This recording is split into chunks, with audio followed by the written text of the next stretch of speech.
Are white lies acceptable to tell?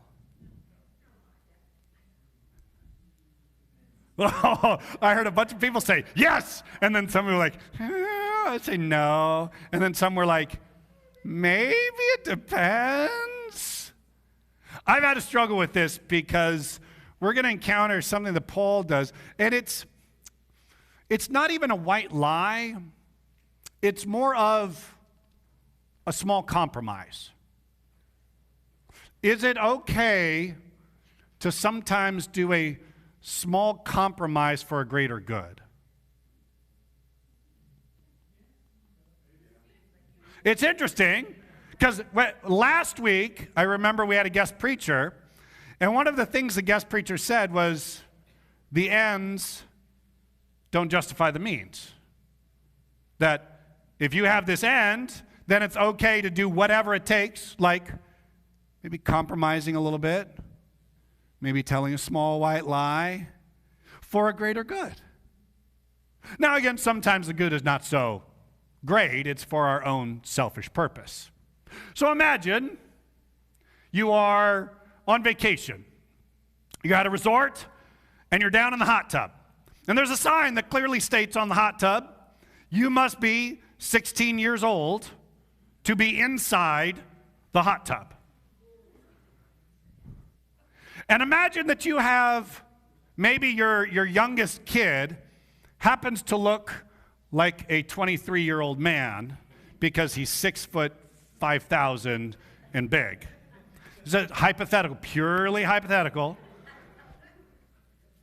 And he's like, Dad, what do I do if someone comes by to check?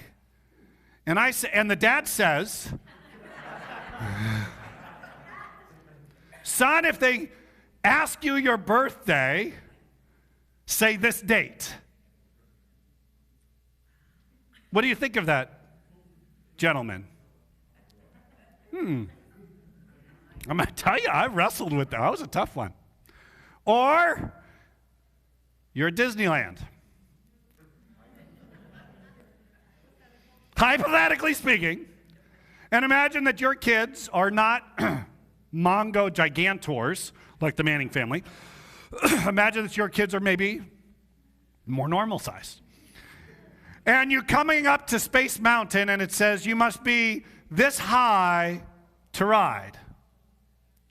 And you teach your children that when they go to stand up to it, that they just slightly raise their feet off the ground just so they can. Never done that? Okay, so maybe it's Disneyland. No, here we go. We'll switch again. Movie theater. And you want to go and see the next greatest Disney movie that's come out. And you know that if the kid is under 12, oh, wow. People are already laughing like, huh. And they always say when you throw a rock into a pack of dogs, the one that laughs or yelps is the one who got hit. So yeah, it's like, oh, that's me. I've never done this. And how old is that kid? And you're like, 11.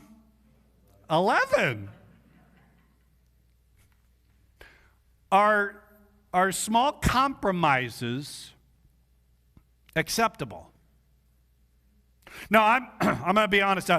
I don't know if I could come up with some sort of like diagram that if situation is this, and then you do this, and then it's because of this would be acceptable to say something that was maybe not quite 100% truthful, or in this case, with this outcome, you may want to do this.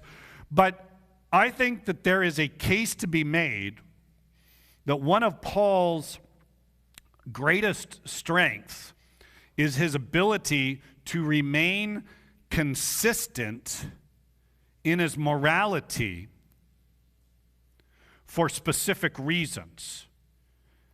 And the biggest reason being people outside of the faith are watching me.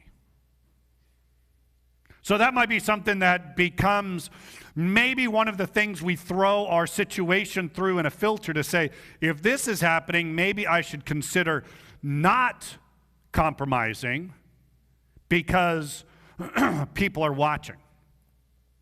But again, doesn't that get into some other slippery situations? If no one's watching, then it's okay to compromise. Like I said, I've got no good answers. But what I do have is an example from Paul, who did an incredible job of maintaining his focus of preaching Jesus Christ. And to be able to do that, he needed to live a life that was worthy of the gospel of Jesus Christ. So, Acts 24. We are at a trial before the governor, and the governor's name is Felix. He is not a cat. And only old people know that joke. All the young people are like, Felix the cat? What is that? Yeah. He's a wonderful, wonderful cat. You'll laugh so much, your sides will ache, your heart will go pitter-pat watching. Don't Google it. It's really a dumb cartoon. It really is. But we watched as kids. Felix is a governor, and he is going to, Paul is being brought before him. And you will see Paul with his morality, but the other thing you're going to see Paul with is another thing that is, I think, important with our morality and in life in general, is the perseverance. I feel that sometimes Christians get lazy in how they live because we're tired. We don't want to keep doing the right thing because it doesn't seem to be yielding any fruit, and it appears as if there's no end in sight. And it gets hard. Paul is going to find himself in a situation where he has to remain focused and persevere for a very long time. Acts chapter 24. Quick reminder, Paul has been whisked away from Jerusalem because there was a death bounty on him. He has been taken far enough away that he should hopefully get a fair trial, far enough away that the jury pool is not tainted enough.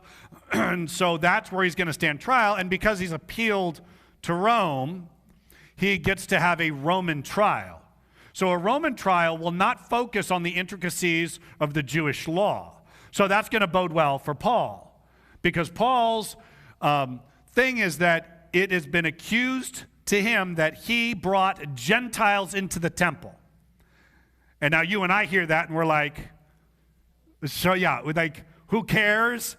Okay, Paul, next time don't do that. And we would probably let him off. And that's what the Romans would think too. This is just a matter of your interpretation of a religious law. Has nothing to do with the death of a Roman citizen.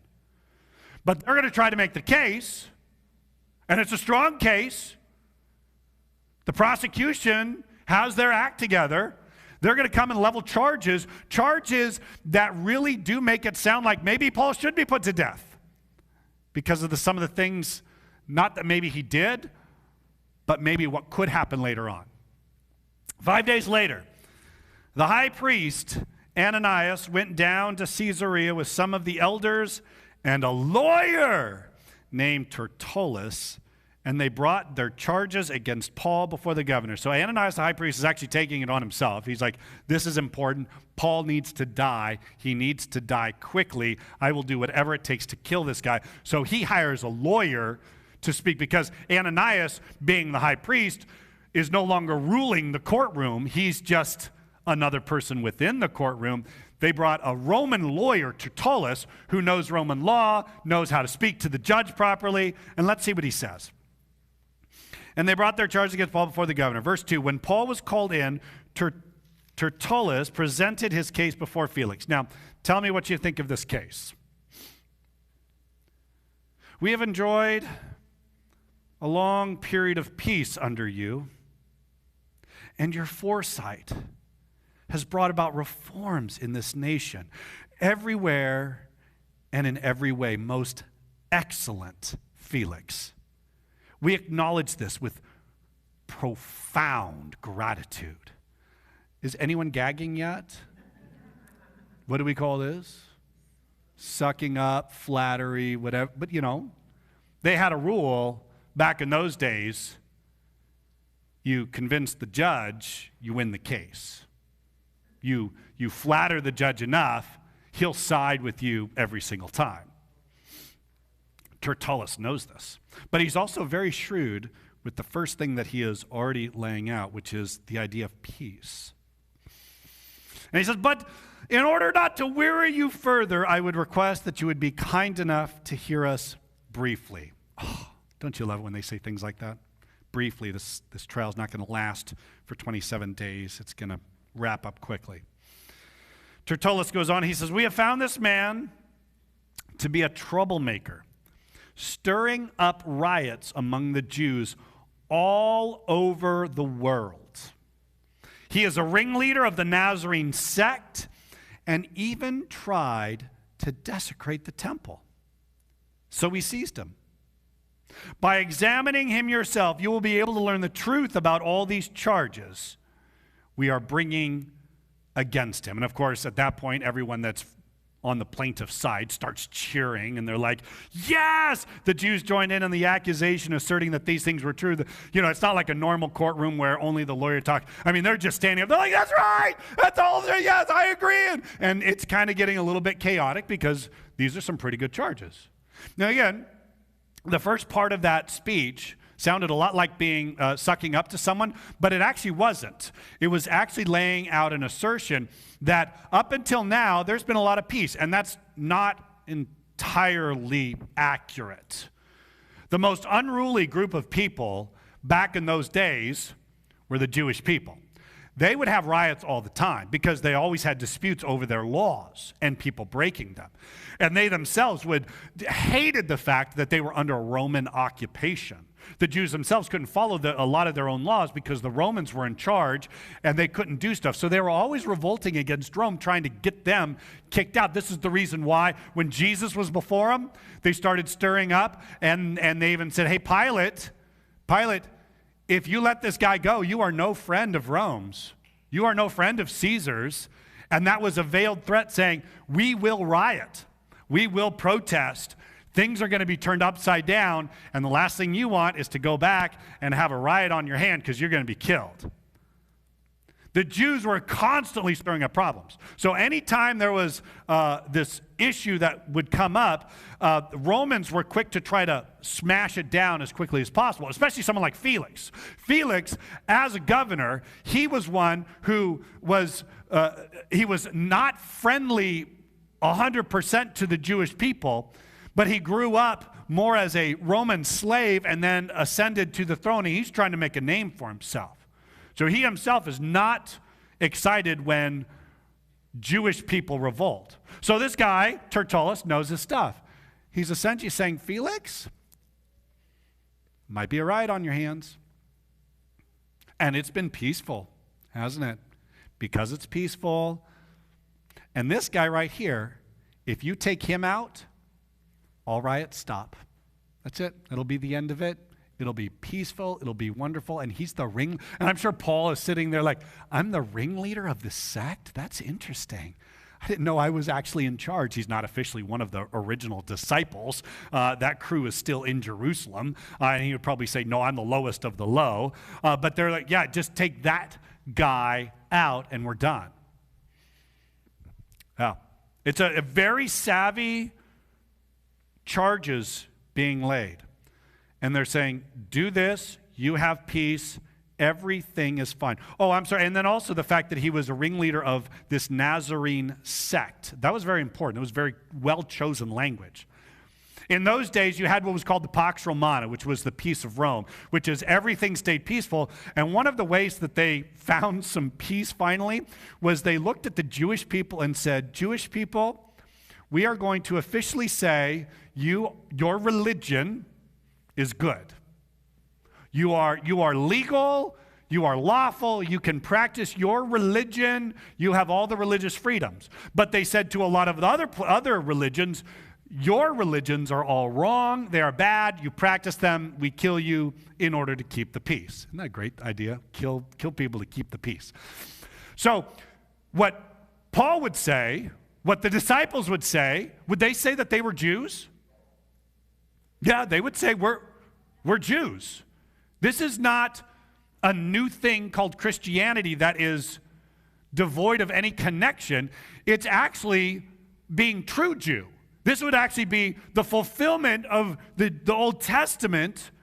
Because of that, we're not a different sect. We're actually part of the group that you've already, but the prosecution is trying to paint the picture. No, these people are weird and they're crazy.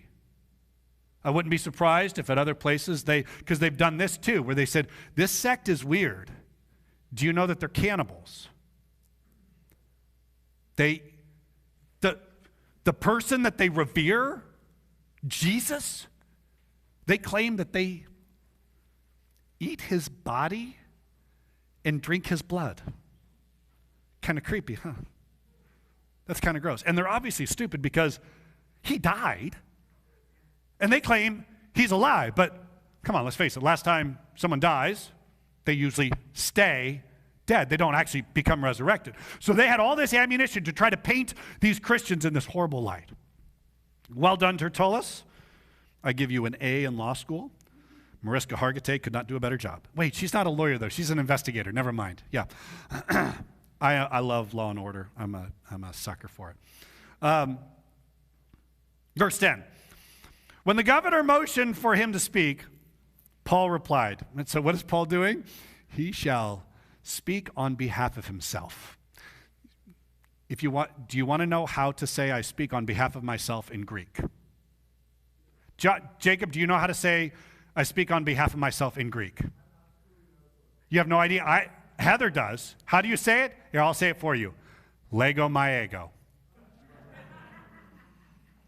That's really a true statement. Yeah. Legomai is the reflexive, I speaking, and then ego means I, self. Yeah, so I'm speaking reflexively on behalf of myself. So if you ever find yourself in a Greek prison and you want to be your own lawyer, just stand up and say, Legomai ego. Yeah, that's an actual true story. I actually asked my Greek professor in college that when it was Mark Brighton. And I was like, someone said, Professor Brighton, or it might have been Dargit, I can't remember. And they're like, what is Lego my ego? And they stopped and they're like, I speak on behalf of myself. So there you go, now you know Greek. So Paul's going to Lego my ego. He's going to speak on behalf of himself. Paul replied, I know that for a number of years you have been a judge over this nation. Is there any flattery in that whatsoever? Yeah, I just love it. Paul is, he's being respectful, but he's not being a suck-up. I like it. I know that for numbers you've been a judge over this nation, so I gladly make my defense. You can easily verify that no more than 12 days ago I went up to Jerusalem to worship. My accusers did not find me arguing with anyone at the temple or stirring up a crowd in the synagogues or anywhere else in the city. And they cannot prove to you that the charges they are now making against me. However, I admit that I worship the God of our fathers as a follower of the way, which they call a sect. I believe everything that agrees with the law and that is written in the prophets, and I have the same hope in God as these men, that there will be a resurrection of both the righteous and the wicked. So I strive always to keep my conscience clear before God and men. And that Paul is a great lawyer. He's like, no, we're actually not a sect. It jives well with our law and prophets that we have always had up until now. And you will also find that I haven't been going around stirring up any trouble. I don't get into arguments at the synagogues. I don't stir up riots, which is true. Granted, everywhere Paul went, I heard like 3 pastors say this, so I don't know if it's like the thing to say, but everywhere Paul went, either a revival or a riot broke out.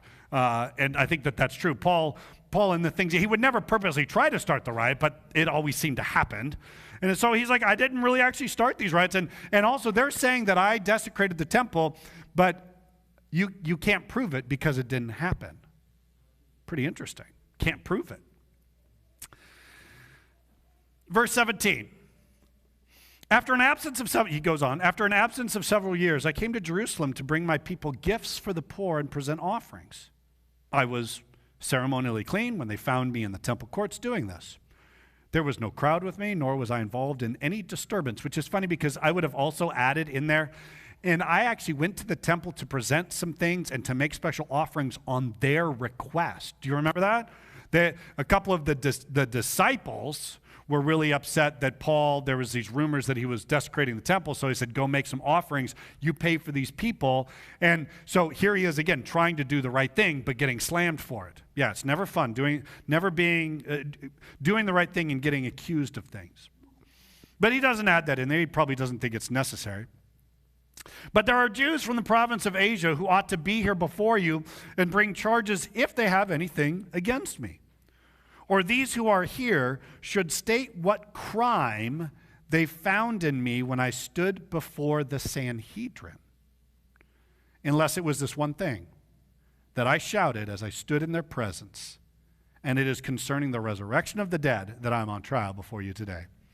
And I'm sure right then, Ananias probably really ticked off, because remember also he said, I stand here with my conscience clean. And the last time he said that in front of Ananias, what happened? Ananias said, hey, you over there, go, give him a nice pop in the mouth. And I don't know, I imagine Paul looking right at Ananias when he's saying that. But he's like, look, I believe in the resurrection of the dead. And that's why I'm on trial here today. Now, if you're a Roman, do you think it's a crime to believe in the resurrection of the dead? It's not a crime. It's currently not a crime here in America. It's not a crime in a lot of places. There are some where it is a crime, but here it is not a crime to believe in the resurrection of the dead, which again, keep that in mind, that is the most important thing. I said that before, where I think the devil has done a great job of distracting us into fighting about a lot of things that don't really matter to people's eternal salvation. The most important thing, the resurrection of the dead. So Felix, who was well acquainted with the way, and that was because, just so you know, I'm going to spoil it, but he's going to say it a little bit later on, he's got a wife, Drusilla, who is a former and a current Jew. And so he's familiar with the way. He probably is like, hey, Drusilla, like, what's this whole thing? And Drusilla herself was probably not a real strong Jewish follower. But he knew enough about it. He knows enough, and he adjourns the proceedings, and he says, when Lysias, the commander, comes, I will decide your case. So please produce Lysias, the commander. Do you remember the commander? He was the one that Paul was about to die, and he rushes in and rescues him from the riot, and then they take him to the trial, and then they had to rescue him from that, and then they ask him to come back, and Lysias finds out from Paul's nephew that they're going to kill him, and so he whisks him away in the middle of the night. He's like, hey, you know what? Lysias seems to be kind of involved in this, like he knows some stuff. How about Lysias show up, and then I'll decide the case. So, ballpark it for me. How long do you think it would take to get Lysias to show up? 3 days, maybe a month, a week. They're only about 65 miles from Jerusalem. I think, if I remember correctly, I think it's 65 miles. So it shouldn't be too hard, right? Just send him a text, Lysias, show up. Week and a half, 2 weeks. What if I told you it took 6 months?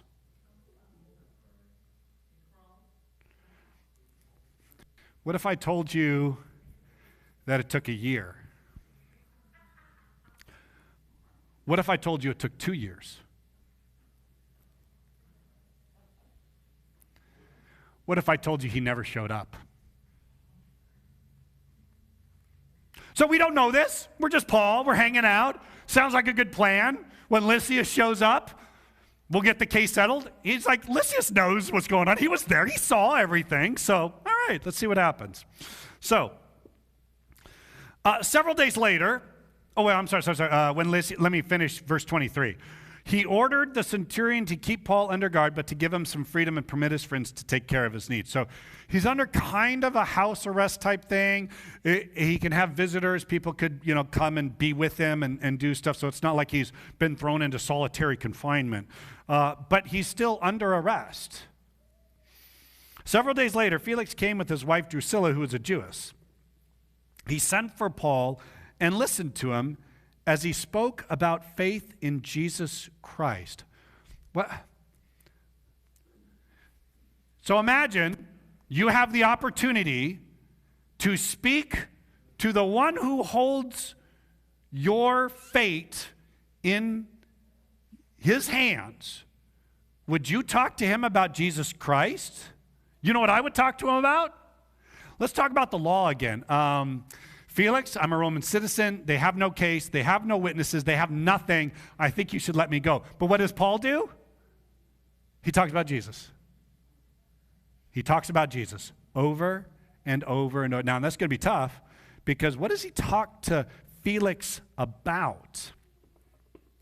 As Paul discoursed on righteousness, self-control, and the judgment to come, Felix was afraid. Now, that's a hard thing, isn't it? It's a hard thing to speak words of self-righteousness and self-control to someone who has zero of it. Paul does this in a way that as he's talking to Felix, every single time he shows up, he's talking about what it means to live a righteous life. He's saying, Felix, there's also a thing called self-control, i.e., you really shouldn't be on your third wife. Is this what you would talk about to someone who holds your fate in their hand? But it's interesting that he does this in such a way that Felix doesn't get angry, he gets afraid. Meaning the way he's presenting it and the way he's doing it and the love that he's showing to Felix is causing Felix not to say, I hate your guts and never want to see you again, but I'm afraid. And check this out. Felix visits Paul for 2 years. Does Felix need to visit Paul? Is there something that Felix gets out of this? Now we find out that Felix is actually going to Paul for a very specific reason, and that reason involves money, and that reason involves a compromise. Let's see what that reason is. So Felix is upset. He's like, that's enough for now. You may leave, and when I find it convenient, I'll send for you. At the same time, he was hoping that Paul would offer him a bribe, so he sent for him frequently and talked with him. Paul, let's talk again, not because I'm really interested in hearing about righteousness and self-control and the coming judgment, but instead I'm hoping that you grease some money. Now, here's the question. If Paul paid the bribe, I mean, how sinful is that? Because if you think about it, if you pay the bribe, what will end up happening? He's going to be set free. And when you're set free, what do you get to do? You get to preach the gospel, and because that's Paul's vision, that's Paul's purpose. I'm here to preach the gospel. But Paul also knew something, that when you make compromises in your morality, sometimes you end up losing the audience you're trying to persuade. If he gave the bribe to Felix, what would Felix think about this new thing called Christianity? Just another group of people that don't really do things right, and money talks, and they're big on that, and this whole thing about self-control and self-righteousness is all just a bunch of garbage. But Paul knows, I can't compromise on this. And again, I kept thinking about that. Like, it's not that big of a compromise. It's what people do, right? It's what everyone does. If you're in a hot tub and you got to, you follow the spirit of the law, right? The spirit of the law is that you don't want to have little kids splashing adults in a hot tub. I don't really like them either, but if you got like a 15-and-a-half-year-old kid who's 6'7", that really doesn't qualify. So, I think it's okay to compromise it. Just say this. Now, out of curiosity, what did I teach? I taught that sometimes lying is okay. My apologies, kids. I never want to teach that. If you do that at Disneyland, if you do it at a movie theater, any way you slice it, there are times that we compromise our morality. And when we compromise it, sure, we could end up on a slippery slope of I can compromise more and more and more. If you ever want to know how big sins happen because of small compromises. Small compromises lead to small sins lead to greater compromises lead to greater sins, and that's where it happens. No one wakes up one day and says, I think I'm just going to be a horribly gross sinner today. It usually starts off with, this is okay, right? I can cross that. I mean, that's really not that big of a line, right? So we got to be careful that. But I think the more important thing that Paul is trying to teach us here is that when you have a chance to preach the gospel, when you compromise, it affects your ability to say something.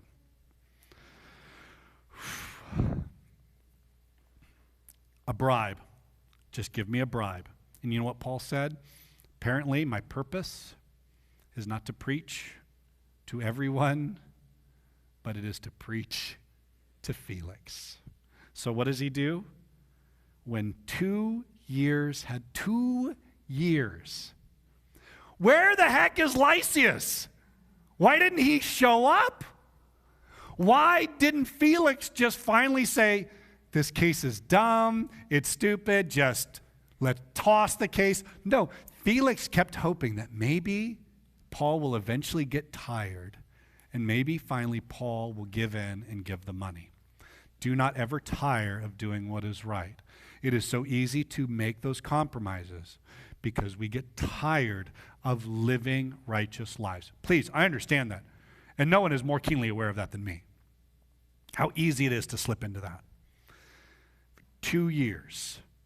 Finally, Felix is succeeded by someone else. Porcius Festus. But because Felix wanted to grant a favor to the Jews, probably because of his wife, he left Paul in prison. There he is. He has the opportunity to say, on my way out, Paul, you are free to go. But instead, he leaves Paul in prison. And you start going, what do I do? I mean, maybe now would be a good time to compromise? I mean, he's stuck in prison. Can he do any good in prison? And the answer is yes. I don't know what stuff comes at you.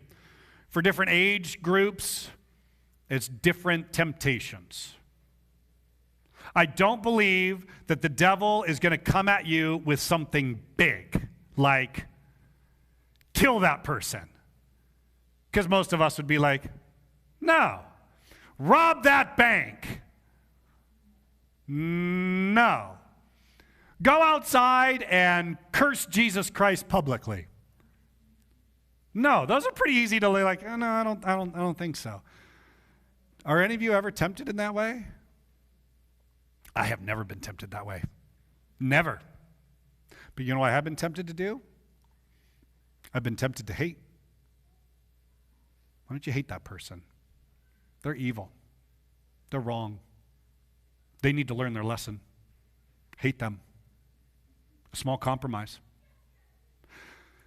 You know what? It's okay if you, on your taxes, yeah, I know you only gave, this much in charitable contributions, but if you up it just a little bit more, then you could be in a lower tax bracket. So you just contact the church, backwrite a check, have it put under the last year's. No one has ever asked me to do this, by the way. This is not a real story. Someone's sitting here and they're sweating. They're like, oh my gosh. No, that's just, I made that up. That is a small compromise that could lead to something else. We don't start by publicly cursing Jesus, but we do start it privately when we know there's an opportunity to speak about Jesus Christ and we don't. I don't know what you're facing. I don't know what's going on in your life, but if you're being tempted in any way to even compromise a little, look at Paul. For 2 solid years with Felix, not once did he compromise. He said, I'm going to stay the course and do this because small compromises lead to big sins. But most importantly, if I compromise, I lose my chance to witness. So let's pray, and as we pray, you will be able to do your own reflection. You'll be able to do your own inserting, here's how I've been asked to compromise lately. And let's take some time and confess that.